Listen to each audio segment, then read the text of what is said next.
here we can see in this project this pure geometric solution, but interpreted with rich brick texture. Congratulations.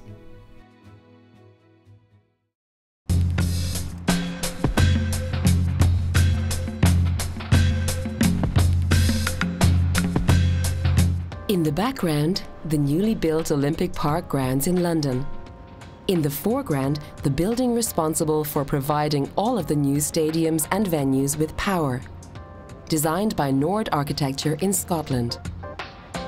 Out of a run-down neighbourhood, a showpiece of urban planning has developed in the last few years.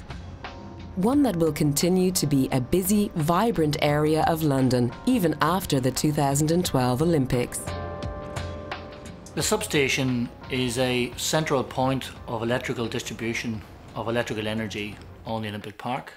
Its purpose is primarily to take energy from the national grid within the UK to transmit and distribute that energy to the various venues and what will be homes and communities within the Olympic Park.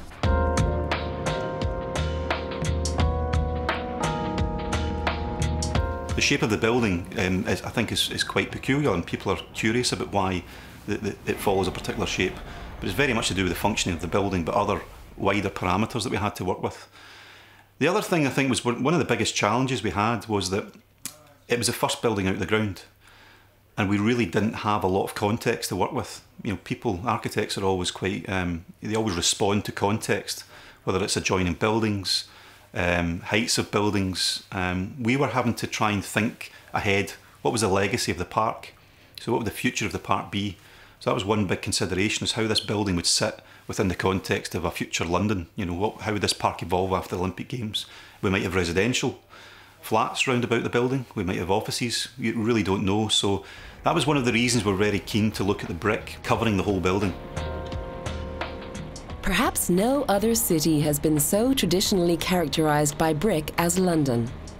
It is only fitting that a modern utility building should once again exemplify this preference for brick in a contemporary interpretation.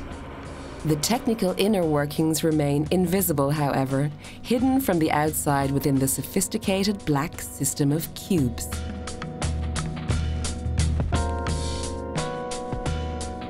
We felt that a building like a substation is something that's got a permanence, got a legacy, way beyond the Olympic Games, and that maybe there was an opportunity to think about a material that was more traditional, had a rich history in the context of the UK and utility structures. So we thought about brick as a familiar material, but the black brick is something that evolved out of a really comprehensive study of East London. We did a photographic study of about 250 buildings, which are black, some painted black, some gloss black. So it's something that just started to evolve over time. And also, I think there was this idea about the permanence of the building, something that would be there for hundreds of years. British brick architecture was, in fact, one of their top export products during the late 19th century. This tradition is incorporated into the substation with elegance and a high quality of craftsmanship, transforming an historical legacy into the here and now. Bricks are an amazing material in terms of its craftsmanship and level of detail.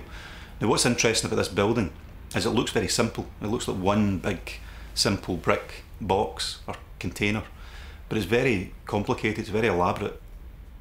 So what you'll see in the building is a very simple brick bond up to a datum level, and then the brick starts to change. The detailing of it gets slightly more complex as it does different things. So the brick in the substation is simply a veneer, so it's purely aesthetic in some places.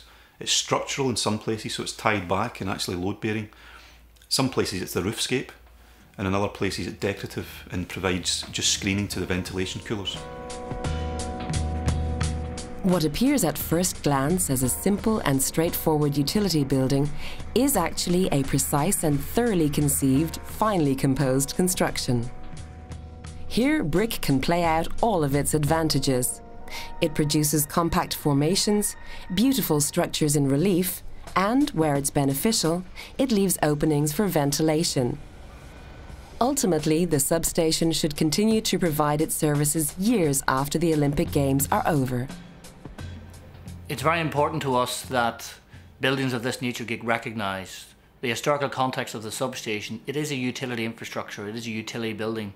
And obviously brick for us very much fits with the heritage of the area.